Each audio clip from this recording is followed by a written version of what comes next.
अस्सलाम वालेकुम। उम्मीद है कि आप खैरियत से होंगे। आज जो हमारा लेक्चर है वो होगा प्रोकैरियोटिक और यूकैरियोटिक सेल के बारे में। इस ही वीडियो में हम पढ़ेंगे कि प्रोकैरियोटिक और यूकैरियोटिक सेल किसे कहते हैं और इसमें क्या क्या चीजें एक दूसरे से मुख्तलिफ है। तो सबसे पहले अल्फाज की तरफ आते हैं कि प्रोकैरियोटिक सेल और यूकैरियोटिक सेल की मानी क्या है।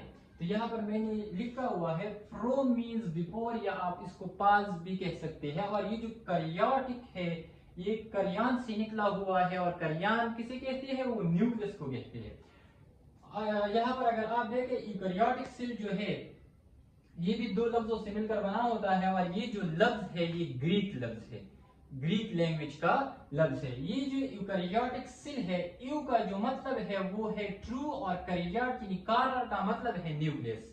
इसमें फाल्स न्यूक्लियस होगा, इसका मतलब ये है कि इसमें जो ट्रू मेम्ब्रेन बॉन्डेड न्यूक्लियस है वो एब्सेंट होगा। यहाँ पर मैंने लिखा हुआ है कि membrane bonded nucleus prokaryotic cell में क्या होगा, एब्सेंट होगा।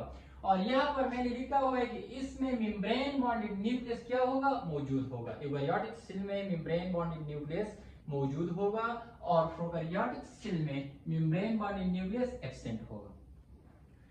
आप यहाँ तक समझ गए कि इसका जो लफ्ज है वो किस जुबान से निकला हुआ है और इसके मानी क्या है। याद रहे कि प्रोकैरियोटिक और ये यूकैरियोटिक सेल जो है ये ग्रीक वर्ड्स है। दूसरे पॉइंट की तरफ आते हैं। प्रोकैरियोटिक सेल में जो डीएनए है उसका शेप कैसा होगा, वो सर्कुलर शेप होगा, और यूकैरियोटिक सेल में जो डीएनए है वो लीनियर शेप में होगा। फिर जो तीसरा पॉइंट है मैंने लिखा हुआ है कि ये प्रोकैरियोटिक सेल में मेम्ब्रेन बॉन्डेड साइटोप्लाज्मिक ऑर्गेनेल जो है वो मौजूद नहीं होंगे, वो एब्सेंट होगी, ठीक है।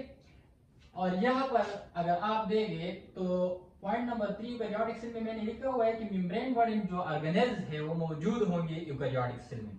फिर यहाँ पर मैंने लिखा हुआ है कि माइटोकॉन्ड्रिया जो है वो प्रोकैरियोटिक सेल में मौजूद नहीं होगा, और यहाँ पर प्रोकैरियोटिक सेल में माइटोकॉन्ड्रिया एब्सेंट होगा। लेकिन यहाँ पर जो माइटोकॉन्ड्रिया का फंक्शन है वो कौन परफॉर्म करेगा, कौन करेगा, वो मेसोसोम करेगा। ये मेसोसोम क्या है, ये सेल मेम्ब्रेन में पॉकेट लाइक और सेक लाइक इन्विजिनेशन है जो साइटोप्लाज्म की तरफ होती है, और ये जो माइटोकॉन्ड्रिया का फंक्शन है वो ये मेसोसोम करते हैं, ठीक है। यहाँ पर जो है माइटोकॉन्ड्रिया प्रेजेंट होगा। ये माइटोकॉन्ड्रिया को हम power house of the cell भी कहते हैं, और power house of the cell हम इसको क्यों कहते हैं कि ये सेल को एनर्जी प्रोवाइड करता है, ठीक है, in the form of ATP, adenosine triphosphate. यहाँ पर जो राइबोसोम है मौजूद होगा प्रोकैरियोटिक सेल में, लेकिन याद रहे कि ये स्मॉल साइज में होगा, यानी 70s में मौजूद होगा। और यूकैरियोटिक सेल में जो राइबोसोम है वो लार्ज साइज में होगा, और वो कितना होगा, 8s होगा। यह एस का मतलब क्या है, इसका मतलब है सेट बर्ज यूनिट या सेगमेंटेशन।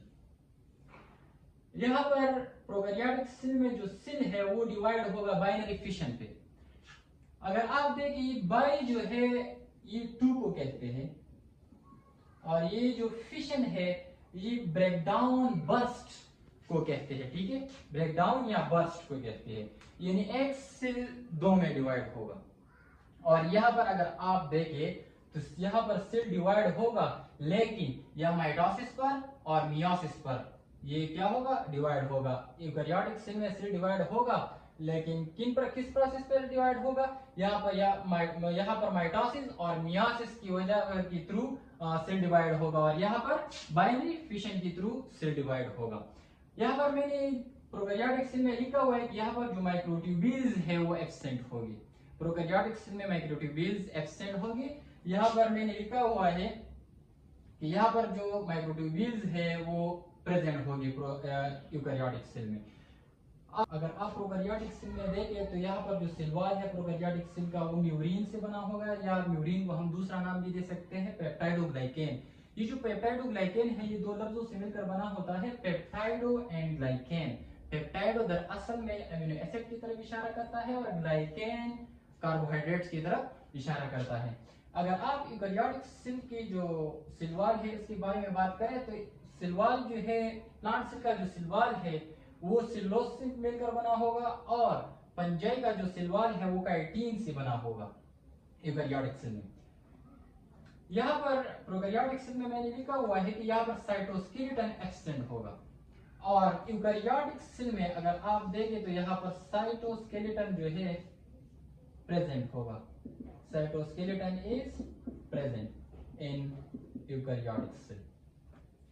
एक पॉइंट आपको याद रखना पड़ेगा कि ये जो प्रोकैरियोटिक सेल है और ये जो यूकैरियोटिक सेल है, इन दोनों में क्लोरोफिल पाया जाएगा, लेकिन इस प्रोकैरियोटिक सेल में जो क्लोरोफिल मौजूद होगा वो साइटोप्लाज्म में बिखरी हुई शक्ल में आपको मिलेगा। और इस यूकैरियोटिक सेल में जो क्लोरोफिल आपको मिलेगा, आपने यूकैरियोटिक सेल में प्लास्टिड ऑर्गेनेल का नाम सुना होगा। इस प्लास्टिड ऑर्गेनेल को हमने 3 कैटेगरीज में डिवाइड किया हुआ है।